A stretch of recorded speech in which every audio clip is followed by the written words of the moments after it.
ಆತ್ಮೀಯ ವಿದ್ಯಾರ್ಥಿ ಮಿತ್ರರೇ, ತಮಗೆಲ್ಲರಿಗೂ study time with Vivek YouTube ಚಾನಲ್ಗೆ ಆತ್ಮೀಯವಾದಂಥ ಸ್ವಾಗತ.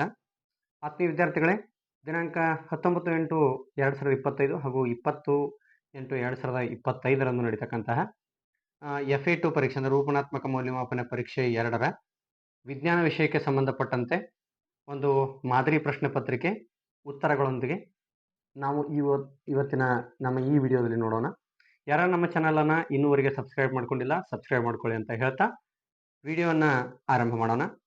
ಸೊ ಮೊದಲೇ ಮುಖ್ಯ ಪ್ರಶ್ನೆ, ಸರಿಯಾದ ಉತ್ತರ ಆರಿಸಿ ಬರೆಯಿರಿ. ಬಹು ಆಯ್ಕೆಯ ಪ್ರಶ್ನೆಗಳು. ಮೊದಲನೇ ಪ್ರಶ್ನೆ, ತುರಿಕೆ ಗಿಡದ ಎಲೆಗಳ ಚುಚ್ಚುವ ಕೂದಲಿನಲ್ಲಿರುವ ಆಮ್ಲ. ಸೊ ಆಯ್ಕೆಗಳು ಮಿಥನೋಯಿಕ್ ಆಮ್ಲ, ಆಕ್ಸಾಲಿಕ್ ಆಮ್ಲ, ಸಿಟ್ರಿಕ್ ಆಮ್ಲ, ಲ್ಯಾಕ್ಟಿಕ್ ಆಮ್ಲ. ಸೊ ಸರಿಯಾದ ಆಯ್ಕೆ ಮಿಥನೋಯಿಕ್ ಆಮ್ಲ. ಎರಡನೇ ಪ್ರಶ್ನೆ, ಒಂದು ಸೊಲೈಡ್ನ ಒಳಭಾಗದಲ್ಲಿ ಕಾಂತೀಯ ಬಲ ರೇಖೆಗಳು ಸಮಾಂತರ ರೇಖೆಗಳಂತಿರುತ್ತವೆ. ಇದಕ್ಕೆ ಕಾರಣ ಸೊಲೊನೈಡ್ನ ಒಳಭಾಗದಲ್ಲಿ ಕಾಂತಕ್ಷೇತ್ರವು. ಆಯ್ಕೆಗಳು ಅತ್ಯಂತ ಹೆಚ್ಚಾಗಿರುತ್ತದೆ, ಏಕರೂಪವಾಗಿರುತ್ತದೆ, 0 ಆಗಿರುತ್ತದೆ, ವಿದ್ಯುತ್ ಪ್ರವಾಹದಿಂದ ಉಂಟಾಗುತ್ತದೆ. ಸೊ ಸರಿಯಾದ ಆಯ್ಕೆ ಏಕರೂಪವಾಗಿರುತ್ತದೆ. ಮುಂದಿನ ಪ್ರಶ್ನೆ, ನರಕೋಶದಲ್ಲಿ ನರಾವೇಗಗಳು ಸಂಚರಿಸುವ ಸರಿಯಾದ ಮಾರ್ಗ. ಆಯ್ಕೆಗಳು ಡೆಂಡ್ರೈಟ್ನಿಂದ ಆಕ್ಸಾನ್, ಆಕ್ಸಾನ್ನಿಂದ ಕೋಶಕಾಯ, ನಂತರ ನರತುದಿ. ಎರಡನೇ ಆಯ್ಕೆ ಡೆಂಡ್ರೈಟ್, ಅಲ್ಲಿಂದ ನರತುದಿ, ಅಲ್ಲಿಂದ ಕೋಶಕಾಯ, ಅಲ್ಲಿಂದ ಆಕ್ಸಾನ್. ಮೂರನೇ ಆಯ್ಕೆ ಆಪ್ಷನ್ ಸಿ, ಡೆಂಡ್ರೈಟ್, ಡೆಂಡ್ರೈಟ್ದಿಂದ ಕೋಶಕಾಯ, ಕೋಶಕಾಯದಿಂದ ಆಕ್ಸಾನ್, ಆಕ್ಸಾನ್ದಿಂದ ನರತುದಿ. ಆಪ್ಷನ್ ಡಿ, ಡೆಂಡ್ರೈಟ್, ಡೆಂಡ್ರೈಟ್ದಿಂದ ನರತುದಿ, ನರತುದಿಯಿಂದ ಆಕ್ಸಾನ್, ಆಕ್ಸಾನ್ನಿಂದ ಕೋಶಕಾಯ. ಸೊ ಇಲ್ಲಿ ಸರಿಯಾದ ಆಯ್ಕೆ ಆಪ್ಷನ್ ಸಿ, ಡೆಂಡ್ರೈಟ್, ಅಲ್ಲಿಂದ ಕೋಶಕಾಯ, ನಂತರ ಆಕ್ಸಾನ್, ತದನಂತರ ನರತುದಿ. ಮುಂದಿನ ಪ್ರಶ್ನೆ, ಕೆಳಗಿನ ಪ್ರಶ್ನೆಗಳಿಗೆ ಒಂದು ವಾಕ್ಯದಲ್ಲಿ ಉತ್ತರಿಸಿರಿ. 1 ಅಂಕದ ಪ್ರಶ್ನೆ. ಸಸ್ಯಗಳಲ್ಲಿ ಆಬ್ಸಿಸಿಕ್ ಆಮ್ಲದ ಪಾತ್ರವೇನು? ಸೊ ಆಬ್ಸಿಸಿಕ್ ಆಮ್ಲವು ಸಸ್ಯದ ಬೆಳವಣಿಗೆಯನ್ನು ಪ್ರತಿಬಂಧಿಸುತ್ತದೆ ಅಥವಾ ಕುಂಠಿತಗೊಳಿಸುವಂತಹ ಕೆಲಸ ಮಾಡುತ್ತದೆ. ಇನ್ನ 5ನೇ ಪ್ರಶ್ನೆ, ಬಲಗೈನ ಹೆಬ್ಬೆರಳು ನಿಯಮದಲ್ಲಿ ಹೆಬ್ಬೆರಳು ಏನನ್ನು ಸೂಚಿಸುತ್ತದೆ? ಅದು ವಿದ್ಯುತ್ ಪ್ರವಾಹದ ದಿಕ್ಕನ್ನು ಸೂಚಿಸುತ್ತದೆ. ಮೂರನೇ ಮುಖ್ಯ ಪ್ರಶ್ನೆ, ಕೆಳಗಿನ ಪ್ರಶ್ನೆಗಳಿಗೆ 2-3 ವಾಕ್ಯಗಳಲ್ಲಿ ಉತ್ತರಿಸಿರಿ. 2 ಅಂಕದ 4 ಪ್ರಶ್ನೆಗಳು. ಮೊದಲನೇ ಪ್ರಶ್ನೆ, ಕಾಂತೀಯ ಬಲರೇಖೆಗಳ ಗುಣಗಳನ್ನು ತಿಳಿಸಿ ಎನ್ನುವಂಥದ್ದು ಬಹಳಷ್ಟು ಇಂಪಾರ್ಟೆಂಟ್ ಆಗಿರ್ತಕ್ಕಂಥ ಕ್ವಶನ್ ಇದು. ಸೊ ಉತ್ತರವನ್ನು ನೋಡ್ತಾ ಹೋಗೋಣ.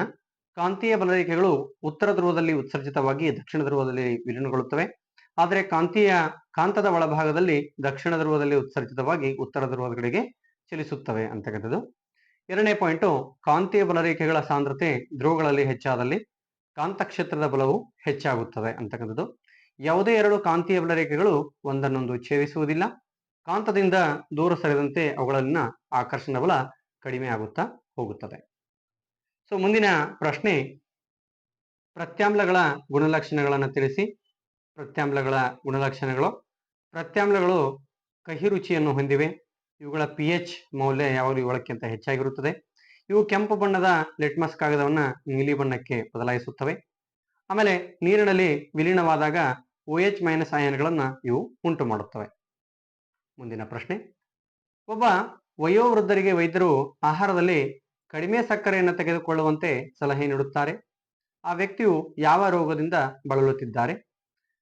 ಈ ಪರಿಸ್ಥಿತಿಗೆ ಕಾರಣವಾದ ಹಾರ್ಮೋನ್ನ ಹೆಸರಿಸಿ ಅಂತಕ್ಕಂಥದ್ದು.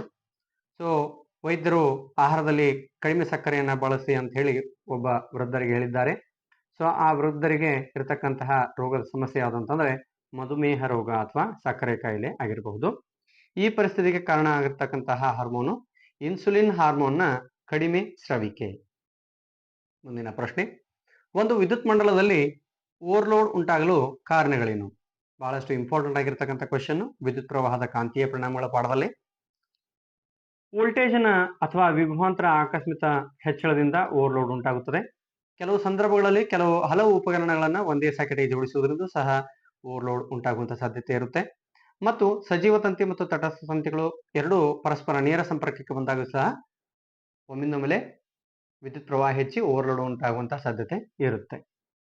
ಇನ್ನು ಮುಂದಿನ ಮುಖ್ಯ ಪ್ರಶ್ನೆ, ಕೆಳಗಿನ ಪ್ರಶ್ನೆಗಳಿಗೆ 3-4 ವಾಕ್ಯಗಳಲ್ಲಿ ಉತ್ತರಿಸಿರಿ. 3 ಅಂಕದ ಒಂದು ಪ್ರಶ್ನೆಯನ್ನ ಇಲ್ಲಿ ನೀಡಲಾಗಿದೆ. ಮಾನವನ ಮೆದುಳಿನ ನೀಳಛೇದ ನೋಟವನ್ನು ತೋರಿಸುವ ಚಿತ್ರವನ್ನು ಬರೆಯಿರಿ. ಕೆಳಗಿನ ಭಾಗಗಳನ್ನು ಗುರುತಿಸಿ ಅಂತಕ್ಕಂಥದ್ದು. ಸೊ ಮಧ್ಯ ಮಿದುಳು ಮತ್ತು ಪಾನ್ಸ್ ಅನ್ನ ಗುರುತಿಸಲಿಕ್ಕೆ ತಿಳಿಸಲಾಗಿದೆ.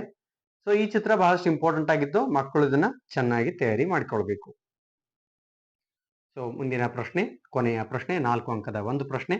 ಕೆಳಗಿನ ಪ್ರಶ್ನೆಗಳಿಗೆ 4-5 ವಾಕ್ಯಗಳಲ್ಲಿ ಉತ್ತರಿಸಿರಿ. ಕ್ಲೋರ್ ಆಲ್ಕಲಿ ಪ್ರಕ್ರಿಯೆ ಉತ್ಪನ್ನಗಳನ್ನು ಹೆಸರಿಸಿ, ಪ್ರತಿಯೊಂದರ ಉಪಯೋಗಗಳನ್ನ ಬರೆಯಿರಿ ಅನ್ನುವಂಥದ್ದು. ಸೊ ಕ್ಲೋರ್ ಆಲ್ಕಲಿ ಪ್ರಕ್ರಿಯೆಯಲ್ಲಿ ಬಿಡುಗಡೆ ಆಗ್ತಕ್ಕಂತಹ 3 ಉತ್ಪನ್ನಗಳು ಯಾವ ಅಂತಂದ್ರೆ, ಒಂದು ಸೋಡಿಯಂ ಹೈಡ್ರಾಕ್ಸೈಡ್, ಇನ್ನೊಂದು ಕ್ಲೋರಿನ್ ಅನಿಲ, ಮತ್ತೊಂದು ಹೈಡ್ರೋಜನ್ ಅನಿಲ. ಸೊ ಹಾಗಾದ್ರೆ ಅವುಗಳ ಉಪಯೋಗಗಳನ್ನು ನೋಡ್ತಾ ಹೋದಂತೆ, ಇದು ಬಹಳಷ್ಟು ಇಂಪಾರ್ಟೆಂಟ್ ಆಗಿರತಕ್ಕಂಥ ಕ್ವಶನ್ ಇದೆ, ಪರೀಕ್ಷೆಯಲ್ಲಿ ಕೇಳಬಹುದಂತ ಸಾಧ್ಯತೆ ಇರುತ್ತೆ. ಮಕ್ಕಳು ಅದನ್ನ ಚೆನ್ನಾಗಿ ತಯಾರಿ ಮಾಡ್ಕೊಳ್ಳಿ. ಸೊ ಮೊದಲೇದು ಸೋಡಿಯಂ ಹೈಡ್ರಾಕ್ಸೈಡ್, ಇದರ ಉಪಯೋಗಗಳನ್ನು ನೋಡ್ತಾ ಹೋದಂತೆ, ಲೋಹಗಳ ಜಡ್ಡು ನಿವಾರಣೆ, ಸಾಬೂನು ಮಾರ್ಜಕಗಳ ತಯಾರಿಕೆಯಲ್ಲಿ, ಕಾಗದ ತಯಾರಿಕೆಯಲ್ಲಿ, ಕೃತಕ ನೂಲುಗಳ ತಯಾರಿಕೆಯಲ್ಲಿ ಸೋಡಿಯಂ ಹೈಡ್ರಾಕ್ಸೈಡ್ ಬಳಸಲಾಗುತ್ತೆ.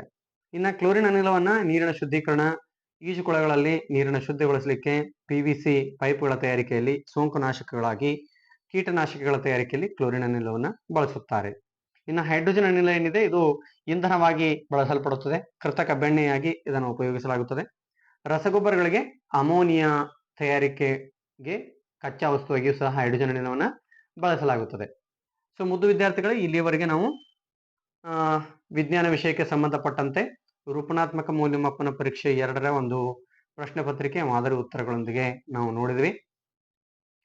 ಸೊ ಇದೇ ರೀತಿಯ ಎಲ್ಲ ವಿಷಯಗಳಿಗೆ ಸಂಬಂಧಪಟ್ಟಂತೆ ಪ್ರಶ್ನೆ ಪತ್ರಿಕೆಯನ್ನ ನಾವು ನಮ್ಮ ಚಾನಲ್ನಲ್ಲಿ ಅಪ್ಲೋಡ್ ಮಾಡಿದ್ದೀವಿ. ತಾವು ಅದನ್ನ ಸದುಪಯೋಗ ಪಡಿಸಿಕೊಳ್ಳಿ ಅಂತ ಹೇಳ್ತಾ, ಇದೇ ರೀತಿಯ ವಿಡಿಯೋಗಳಿಗಾಗಿ ನೀವು ನಮ್ಮ ಚಾನಲ್ ಅನ್ನು ಲೈಕ್ ಮಾಡಿ, ಶೇರ್ ಮಾಡಿ ಮತ್ತು ಸಬ್ಸ್ಕ್ರೈಬ್ ಮಾಡಿ ಅಂತ ಹೇಳ್ತಾ ವಿಡಿಯೋನ ಇಲ್ಲೇ ಮುಕ್ತಾಯ ಮಾಡ್ತಾ ಇದ್ದೀನಿ. ಟೇಕ್ ಕೇರ್, ಬಾಯ್ ಬಾಯ್.